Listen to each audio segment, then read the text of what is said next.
We are back with an award-winning actress using her voice for a very important cause. Lupita Nyong'o won an Oscar for her performance in 12 Years a Slave, then going on to star on Broadway and writing her own New York Times best-selling children's book. Well, now Lupita is taking on the role of women's health advocate, even heading to Capitol Hill, where she shared her journey with fibroids. According to the National Institutes of Health, 26 million women in the U.S. between the ages of 15 and 50 have fibroids. And Lupita is here with Katy Brodsky Falco, the founder and executive director of the Foundation for Women's Health. Good morning to both of you. Good morning. So, Lupita, you've been very open about your journey with fibroids. I know you had surgery years ago. How are you feeling now, and why do you want to continue to keep this as part of the conversation? Well, 2 years ago, I learned, the first time I got the fibroids taken out, they took out 23. And this time, I've been informed 2 years ago that I have over 50.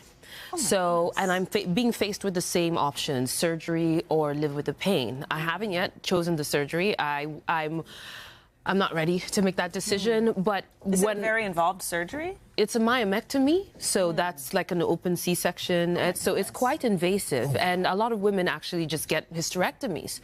So it's a big threat to our reproductive organs. But I'm excited right now because speaking up has really empowered me. I've found community. I've locked arms with women who have been fighting this fight for a long time.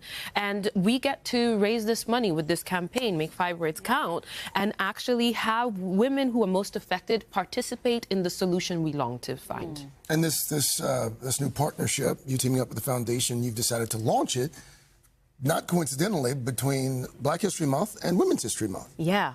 Not coincidental at all, very deliberately. Black women are unfortunately more like, they have an earlier onset of fibroids, they experience more severe symptoms, and they're 7 times more likely to have surgical interventions. And they're 3 times more likely to have hysterectomies. So really, we are more adversely affected, and nobody knows why. Nobody can explain why. And of course, women, majority of women having this experience is why we're having it at this There's time. a great picture earlier that you used during the 8 o'clock hour during your conversation with Hoda. I don't know if we still have a copy of that. Explain this picture. So when you have fibroids, doctors usually use fruit to explain to you what size your fibroids are. So your fibroid could be the size of a grape. My biggest fibroid is the size of an orange. Wow. So that metaphor was something that I was really inspired by. I wanted to make something artistic out of this, provocative, and also a way to actually bear the invisible fruit that we carry, and encourage women everywhere to share their stories, because that's how we actually make this issue unavoidable. So that we are no longer neglecting it and we're dealing with it head on. So that's what this campaign is about. And Katy, I want to bring you in because your foundation focuses on, so many women's health issues that we don't know that much about. Where do we stand with fibroids, and how much do we know about it? Fibroids is a wonderful example, sadly, of so many diseases that affect women differently than men, that have been under-researched and underfunded for so long. Women were categorically excluded from medical research in this country until 1993. And only 8% of the National Institute of Health budget goes to women's health research, even though women are 51% of the population. So we see that the gender equity gap in health research has continued to grow.